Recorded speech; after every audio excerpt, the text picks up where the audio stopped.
sedekah. Tidak bisa ketemu antara ya masuk naiknya grafik bisnis pendapatan dengan bakhil, sedekah. Ini ekonomi sama sosial harus sama, tidak bisa terpisah. Ada saatnya di mana teman-teman buka restoran gratiskan buat orang, bagi-bagi makanan itu. Ada saatnya orang jual baju, bagi-bagi pakaian itu pada orang miskin. Ada saatnya begini dan kasih kepada orang. Selalu ada hubungannya dengan itu. Dengarkan baik-baik hadis Bukhari. Pernah Nabi SAW mengatakan 2 orang sebelum kalian dari Bani Israel, dua-duanya orang saleh. Dua-duanya orang saleh. Dua-duanya punya kebun. Dan pada saat itu musim peceklik. Kering, gak ada air. Tapi kuasa Allah, rupanya yang bersahabat ini, si A sama si B, tidak disebutkan namanya dalam hadis ini, tapi dikatakan 2 orang yang bersahabat. Kebun A sama kebun B. Rupanya kebun A ini, pemilik kebun A melihat ada awan lewat di atas kebunnya. Ini tanda-tanda mau hujan, gelap, mendung. Tapi di atas kebun dia saja. Cuma awan itu jalan. Ini dalam hadis sahih riwayat Bukhari. Maka pemilik kebun A mendengar suara di situ di atas awan itu mengatakan begini, turunkan hujan di kebunnya fulan.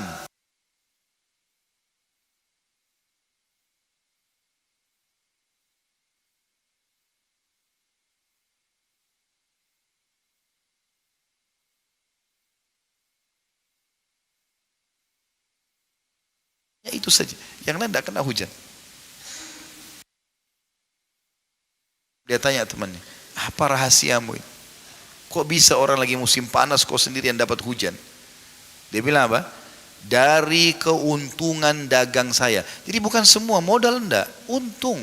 Dari keuntungannya saya bagi 3. Langsung begitu untung, langsung bagi 3. Sepertiganya saya sedekahkan dulu.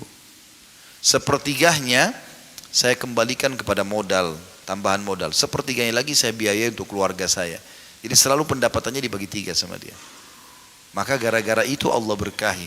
Jadi nggak bisa lepas teman-teman. Kita kalau makin dikasih fasilitas sama Allah, kita harus tahu makin ada haknya orang di situ, bukan untuk kita sendiri. Makin kita berbagi, makin berkah. Itu kata kuncinya. Saya punya ipar di Ternate. Saya nggak bisa lupa, sering saya jadikan sebagai bahan ceramah ini. Subhanallah, waktu mungkin cerita ini 15 tahun lalu saya pernah ke Ternate, waktu itu ceramah. Kemudian pulang habis sholat isya dari masjid, saya duduk di rumah beliau, ngobrol-ngobrol. Jam 12, setengah 12 malam waktu itu. Rumahnya di bagian belakang pakai seng, masih pakai seng. Ribut, ada seperti suara batu jatuh, pang gitu, ribut sekali. Saya kaget, dia ketawa. Terus dia bilang, itu mangga Ustaz. Oh mangga iya. Orang Ternate bilang ini mangga madu. Mau coba Ustaz? Boleh. Diambil sama dia, dipotong. Memang manis sekali mangga itu, Masya Allah. Satu mangga, orang Jakarta biasa bilang mangga mana lagi. Saya nggak tahu di sini mangga apa. Ya. Maka dipotong sama dia manis. Dalamnya ada kayak titik-titik madu gitu ya. Setelah itu makan, saya istirahat. Habis sholat subuh, saya pulang dari masjid, duduk lagi ngobrol sama dia. Terus saya tiba-tiba bilang, bisa nggak saya lihat pohon mangganya? Dia bilang, ya silakan. Saya masuk, rumahnya tidak terlalu besar, kecil. Saya masuk ke belakang. Ya dia itu pohon mangga itu kalau tidak salah ya, perkiraan saya sekitar 3 meter saja tingginya. Nggak tinggi. 5 meter lah mungkin ya, sekitar 5 meter, tidak sampai 5 meter tingginya. Itu subhanallah buahnya banyak sekali. Saking banyaknya buahnya itu sampai mau kena ke papin bloknya itu. Banyak.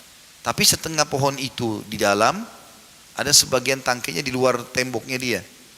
Saya bilang Masya Allah buahnya banyak sekali. Dia bilang iya. Dia ucapkan bahasa, mungkin dia tidak bermaksud apa-apa, tapi saya bisa tangkap. Ini secara teori syar'i penyebabnya itu. Ya, dia bilang, Ustadz ini alhamdulillah sepanjang tahun tidak pernah berhenti berbuah. Terus langsung dia bilang, dan saya tidak pernah larang orang ambil mangga ini. Jadi yang sudah keluar di luar temboknya itu, orang lewat, anak-anak sekolah lewat, mungkin ada pedagang ambil, silakan. Yang di luar tidak apa-apa. Dalam rumah diambil sama dia sama keluarga. Itu pun kalau ada yang datang minta dikasih. Oh, saya bilang pantas sepanjang tahun berbuah. Antum baru 1 sudah pakai plastik. Hah?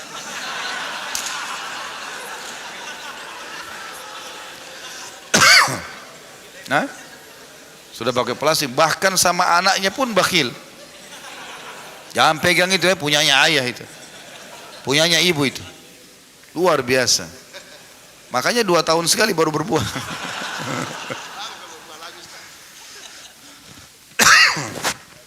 Jadi 4 itu kata kuncinya sebenarnya.